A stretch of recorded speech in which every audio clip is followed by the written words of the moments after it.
Hey everyone, and welcome back to Venlo Zoo. Our Dutch-inspired city zoo is going to continue, and after we've built the Ocelot Tower in the last episode with brand new animals from the latest DLC, we are now going into something equally exciting today, combining two very reminiscent buildings architecture-wise from the Dutch history and modern era, I should say, combining them both together. But more about that in today's episode. I'm gonna talk you through that. But as always, let's talk about Instant Gaming as the sponsor of the channel. You can get game keys for a great value over there. They have always pretty nice discounts. You can get support if you need it. You can also get in-game currencies, just like PlayStation money, Xbox money, whatever you want. You obviously get full games, pre-releases, and also obviously DLCs that you will potentially like. So make sure to check out the linky in the description as always. It'll help you find the game you want, or you miss out on a DLC you don't have at the moment. You can grab it over there. That would be very fantastic. But now let's talk about today's build. We are locating the build right next to the Dolphin Lagoon and right behind the semi-aquatic dome that I've built a couple of months ago. So it is still located in an aquatic area, if you will. So, but as I talked you through the whole series earlier, this zoo is not meant to be separated into regions or so, because what we're doing is we're refurbishing a old zoo into something new. That means we are taking an old building and turning that into something new, something better, more conservation oriented, more friendly for the animals, or maybe just taking something that used to be something else, maybe not the zoo itself. You never know what it was. And this exactly is part of today's history lesson, I want to almost say, but it's not necessarily a history lesson. It's something I was looking for some Dutch architecture, so I do have a whole folder of inspirational buildings and, you know, pictures and Dutch architecture, modern architecture, old architecture. And then there's this one thing I found earlier already, and I wanted to do something with it. Earlier I thought about making it a giraffe house or turning that into an elephant shelter or something like that, but, you know, I never found a purpose for that, and today I finally found it. It is the Het Ronde Huis, I think it is, or the round house as it says. It's kind of a thing that I found a bit of a, you know, mysterium around, so no one really knows what exactly it was used for. At least I understood it this way. So if you Dutchies in the comments want to enlighten me what actually the history is behind the Het Ronde Huis, I have no idea if you say it that way, by the way. I mean, I'm literally living 5.5 minutes next to the Netherlands, and I'm just not able to speak any Dutch, but that's a different story. Now, this building, I thought it was really interesting architecture-wise, and in my imagination, this has been used as either like an office building in the past or maybe a zoo control building. So it's not been a habitat in the past. I really think this would be technically something that used to be here even before the classic zoo has been built, or has been built into the classic zoo, as I said, as like a facility building that then has been taken apart and turned into something new, which today is, as you've seen obviously from the title, or the thumbnail, I don't need to, you know, talk around that. It's the king penguin habitat. I still hoped we will get the emperor penguin at some point or so, but as we didn't, it's not really that big of an issue, to be honest. I think these animals are all good. You know, there's no big deal about having a different penguin, because I just want to make a penguin house. We already have the African penguin at the beginning of the zoo next to our desert house, which also fits a little bit more thematically, and this habitat has been a habitat that we just enlarged. You know, the small penguin or the African penguin always used to be in that location in our trivia, in our lore, but as turned out over time, it wasn't the best habitat for them. Way too small, way too cramped, and then it has been actually twice enlarged, and so the current version is the 2 times enlarged version. So going on, this building over here has then been taken apart and turned into a very conservation-oriented king penguin habitat. Now, the problem about these typical penguin habitats, and maybe these are one of the ones that still used to have the worst areas and worst habitats in zoos, because these animals, they need it cold, you know, they need a very cold area indeed, and they need to have an indoor area and an indoor section that they can use in a nice way, have a lot to swim, have a lot to, you know, sit around, stand around, just walk around, have some snow, some ice, and it all has to be contained in a nice way. And I thought this building gives me the proper yeah, the proper frame, the proper context to do exactly that. Realistically, this whole thing to be cooled, the building itself gives me a good idea. And what I do, and you'll see that later, I'm going to talk about the architecture that we are mixing it with, is going to be a insanely huge cooling steel plate. But more about that when I build it. This is a very interesting decision I took because I drew the inspiration actually from SpaceX. It may sound odd, but like there are a couple of things you can do apparently with different things, but like if you want to go conservation friendly or eco friendly in terms of energy, there are ways to do it, but like you do see a lot of buildings using, for example, rooftops that are fully grown with like grass and low shrubbery and so on to make sure that this is used to have a cooling effect as well, but also as well to have a bit of nice isolation.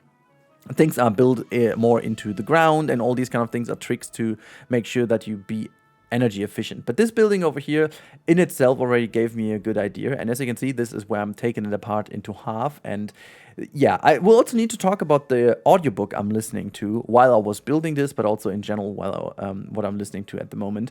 The building itself turned out very nicely indeed. I'm using quite a lot of windows, which is potentially the one reason it's a little bit unrealistic at this point. I will need to close off some of the windows later on.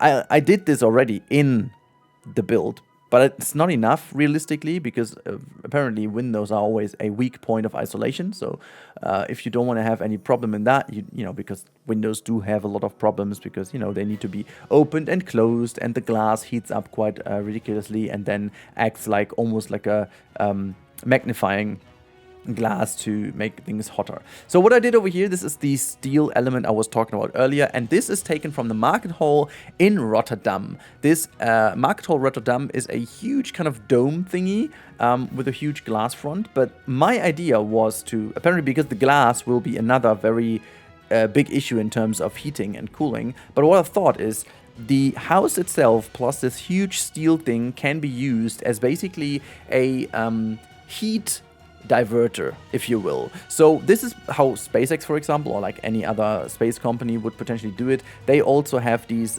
steel plates underneath the exhaust of the rocket, and then they cool it with like water.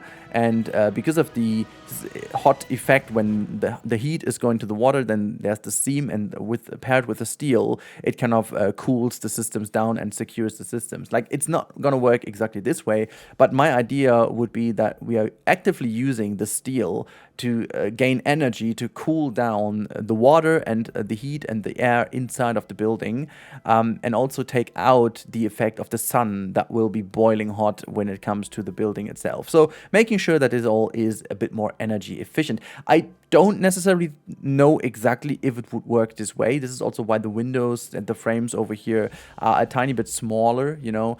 They are as small as they are in the Rotterdam version, to be honest, but they do have a double effect of not being too crazy when it comes to the energy. However, the big, you know, the big glass in the middle, which is clearly a design decision, what we're building right now, this arch over here is going to be filled with a huge, huge window, a huge glass panel. This is going to be used as obviously the main kind of inspiration to draw the people's attention to this very spot in the zoo. But you got to make sure that this is not going to become, as I said, the huge magnifying glass that is going to burn and boil down the animals inside. So this is also why I decided to not make any headlights in the roof of the round house, because the headlights would be nice to give the whole place a bit more light and make it a bit more brighter. But I decided against this because, again, that would be just another area of heat, which I wanted to avoid. But you can tell that this building as it stands over here looks fantastic. I think both types of architectures surprisingly well work together in a very additive work, or like they add to each other rather than being too crazy, like different. I mean, they are super different, but they just work. They do complement each other very nicely. At least I find this, and so I was quite happy with the combination. It was a very loose idea I had when I was trying this, but yeah, it turned out very nice indeed. And so it was a bit of a hard one. I have deactivated all mods at the moment, by the way. So this entire thing is built completely mod free, because you almost get used to the fact that I was using Freebuild forever now. And I will continue using Freebuild, but I just had some issues lately. I'm not sure if it was the mod or not, but I just had a couple issues with Planet Zoo, I wasn't able to load into some parks and so on. So what I did is I took out all the mods just to make sure that everything works right now. But hence, the path building was even more of a pain. And I want to quickly advocate for Planet Coaster 2 at this point. And you all know that in 2 weeks' time, we will potentially get one of the greatest ever updates in a Planet game. We will get the option to get rid of any curb or any support or any foundation of any path. That is ridiculous, meaning if you look at this construct over here, you could now go in and get rid of these ugly pathing curbs, the kind of beige-ish things to the left and right, which make the whole thing look super ugly, and then just make sure to hide things properly away and making sure that this staircase in general looks a lot more nice. But apparently it's not only about that. The new way of building pathings just in general in Planet Coaster 2 is so much more powerful. I don't want to say intuitive, because frankly it's not, but it's very, very powerful. Once you mastered it, it's super powerful. You can build the very nicest staircases and very tight ones, wide ones, subtle ones, even the most crazy kind of roundy shapes you can do. So very, very nice. But you know, that video shouldn't be too much about Planet Coaster 2. I just wanted to say that quickly again, because without mods, specifically without the free build mod, this turned out to be even more complicated than I thought. We did a little jump over here where I have already put in all the habitats. I had a bit of a crash here and there, which wasn't the fault of Planet Zoo. I'm not entirely sure what happened, but my computer had a very hard time for like a day or two. It's gone now. I fixed the problem somehow by reverting to an old status, but I still have no idea what it was. All of a sudden, rendering took forever and ever, and this is also why there was a bit of a lack of videos recently. I'm not going to mention that also, I don't really have time at the moment. So this is also why this video took over a week longer than I expected it to be. But hey, that's just how life goes. And it's here. So hopefully you guys like it as much as I do. If you do, by the way, and you're listening to this point in time, please do me a big favor. Make sure to subscribe to the channel if you haven't already. If you did subscribe, please double check if you're still subscribed. Because, you know, as I said lately, YouTube likes to just desubscribe you. Just do it. I don't know why exactly they do it, but it's proven that this is a thing, specifically for people who always just join via the landing page, the feed. After a while, they're like, yeah, okay, hey, why they sub to some people if they don't actively go to their channel? So we're just gonna unsub you, and we still give you the videos. But for a creator like me, it's not like the best thing to have, because at some point, if YouTube decides that you haven't watched the latest 3 videos of me, they won't push my videos to your feed anymore. So if you're unsubscribed, you will not then get any more videos in the future, despite you may potentially like them. And I always think like it's totally fine to not like all of the videos of a creator. It's very rarely that you have it. You know, there is a point if a creator is like very like, for example, let's game it out. This is a concept which is basically always the same, just a different game. So if you like that, you potentially also will watch every video. But with many other creators who do different types of content, it's totally clear that some of you love Planet Zoo, but they're not too much of a fan of Planet Coaster, for example. So they will watch Planet Zoo, but instead not Coaster, or just Coaster if there's one specific thing that you're interested in, which is totally fine. But YouTube just then decides like, if I don't do 3 videos of Planet Zoo in a row, and you don't watch them apparently because you wanted to watch Planet Zoo only, then YouTube decides to say, okay, you're not interested in that channel anymore at all, and then you're not going to see future videos. I did explain that now because so many people asked me that. They did ask me many times, like in the Ocelot video, you can also see Ocelot video, you can see that people say, oh, I didn't know you were still doing, I'm so happy you're continuing with Planet Zoo, I'm so happy you're back in Planet Zoo. And I never left. So I was like contacting a couple of people and also in Discord chatting to a couple of people. I'm like, yeah, they didn't see a lot of old videos, but apparently the Ocelot video had a bit of a nice viral boost. So potentially that came back in certain people's feed. So long story short, if you want to have the chance to see all my videos, make sure to be subscribed. Okay, I could have said that in 2 seconds, but here you go, 2 minutes of that. As promised, while you see the outside being done a little bit. Also, by the way, the outside area now...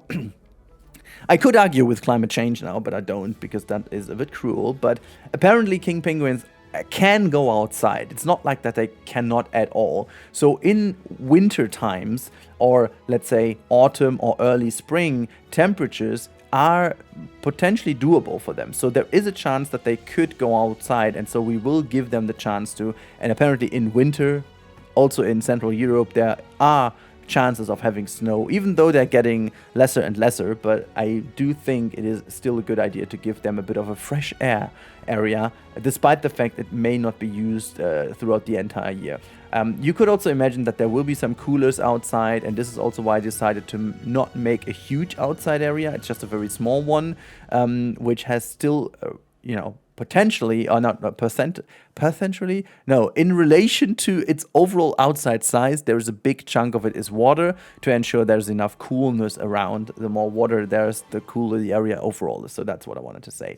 But as promised, I quickly want to talk about the audiobook I'm listening to while I was building this specifically, but also the upcoming Planet Coaster build. Now, I want to do that because I was so hyped getting to know this book. I could have heard or read or listened to that earlier. It's from 2018 actually, but it's scary how accurate it is for the current moment in time. And I do this because it's very important for me to talk about that, because it gives me a bit of a segue to give you guys a bit of an, not order is definitely the wrong word, but a suggestions also maybe wrong. Maybe I've got a question for you, I don't know. But like the book I'm listening to, the audiobook, is the NSA, it's called, but it's not the NSA like in the national security thingy from the US. No, it is the German version of it, das Nationale Sicherheitsamt, which is referring to the time in the 1930s ongoing, the dark times of Germany, I want to say, where, the Nazi Reich and so on has been established. And I'm not even sure if the video gets demonetized now, but I will try to avoid these words as much as possible. But the idea behind this is they draw a picture, the author draws a picture of what would have happened. My talking is good today, isn't it? What would have happened if in these times the internet and smartphones were already a thing. And it's kind of cool how they draw this as a picture of the technology being adequate to the time. They talk about steam-powered computers in the late 18th century, 19th century, and then they turn into electronic devices in the early 20th century, which then leads to the global network, which is not called the internet. It's basically called the Weltnetz, which means kind of the global network. It's kind of, they all turn it into German words, which is very, very interesting and scary at the same time. And it gives you such a very scary, accurate view on how social media and data in general is going to influence you, and also how dangerous it is when it comes to finding people and making sure to get into their lives on a very literal level, but also on a psychological level. So for me personally, that book is in a long time so captivating that I'm so drawn into it. I can't stop listening to it. I don't know if there is an English version of it. If there is, I would highly recommend to all of you to read that. And for all of you who are capable of reading German or listening to it in German, make sure to do it. I would highly recommend that because, and this is what I was going to do and refer to, this is so important for today. I'm looking at social media increasingly scared and sad, seeing how people turn more and more into conspiracy theories because of the way social media works. And people, despite the fact we have all information of the world at our fingertip, people seem to fall for the biggest or most easy lies, I guess. And for me personally, it's so important, specifically in Germany, which has a very complicated situation right now politically, that people, and this is the question, or not the question, but it's a demand, is it not? I would ask you guys to just, whatever I say or other people say, just double check or maybe even triple check this in these times. I also, sometimes I think I have knowledge and maybe it's wrong because things have changed or I got it from the wrong sources. That can always be. So don't take things I say for granted, Double check it. If there's inspiration and you find it a good knowledge, hey, that's super fine.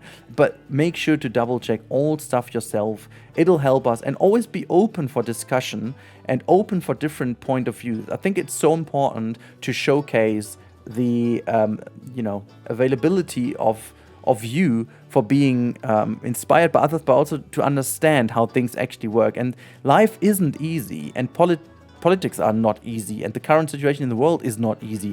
It is complex, and if you're willing to accept that, and if you're willing to double check things, that would be already great. And that's just something I wanted to put in. I know it's a bit of more of a heavy topic, but since the building actually, the Het Ronde Huis, had a little bit of a history in that regard too, I thought it was fitting for today's video. Okay, last but not least, we're putting also a bit of a signage on here, which I'm quite happy with. You know, I tried to make a little bit of a nod to what I was talking earlier about, the history of it. So it all comes together now. It's the Het Ronde Pingu in Huis. I wanted to have just the pingo in the center, and then I put like the half on top of it. It's Het half Ronde Pinguin Huis. I don't know how to pronounce that. Whatever. Let's go into the real-time part and have a look how it turns out in game. Part with an overview of the zoo. Actually, we haven't done that in a while, and I wanted to showcase where the Penguin Huis is. Yeah, you need to tell me the correct pronunciation. Oh, I'm missing some data over here. That is odd. Actually, I did put it back in. Whatever. I'll fix that. Now, as you can see, this is our zoo, and if you go, hold up, what happened over here? Oh, I took out the mod, and this is why. Okay, never mind. I'll bring back one of the mods, and then that should be fixed. This is just like this is so. I mean, you can fix it with the current pathway as well. But as the pathway mod is out, this is basically how it looks. Anyways, if you fly in here, you can see there's the desert house, and then we're getting over here. This is the Oslo Tower we did last episode. This is where also the African penguin lives. Just to showcase what I said earlier, this used to be the first, like the very small tiny pond they had at the beginning.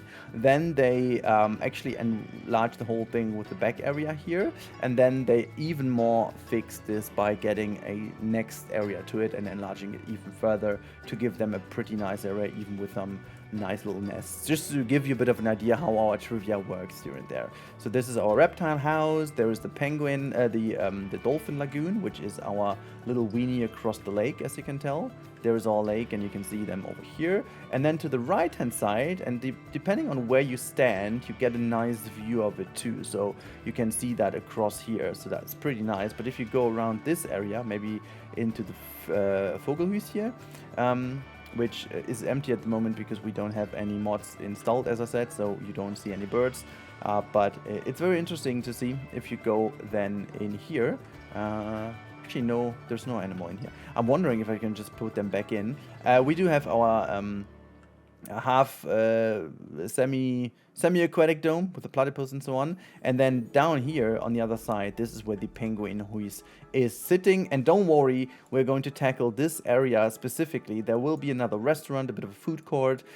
This over here will all be fixed because at the moment the entrance doesn't really look nice. So one episode will really feature specifically this area, and despite the fact you may think it doesn't look adequate because it is a bit of an odd one, but this used to be a city zoo, and as this is a city zoo, we have limited space available. This is why certain areas will still look cramped, because there is only so much space available. You can't just replan everything. And so this is why, for example, the desert house is also very close to that old bear habitat, which now is for the otter and some of the monkey animals. Same goes for the old polar bear habitat, as you can see over here. The polar bear habitat is also very close to our restaurant and very close to the orangutan habitat. They have already ripped apart something else in the center, so we did have the old, maybe I'm gonna do something on the ground so you can still see that, but some of the old tiger cages that sits here in the middle, and the other side of the tiger cages is still available. As you can see, this is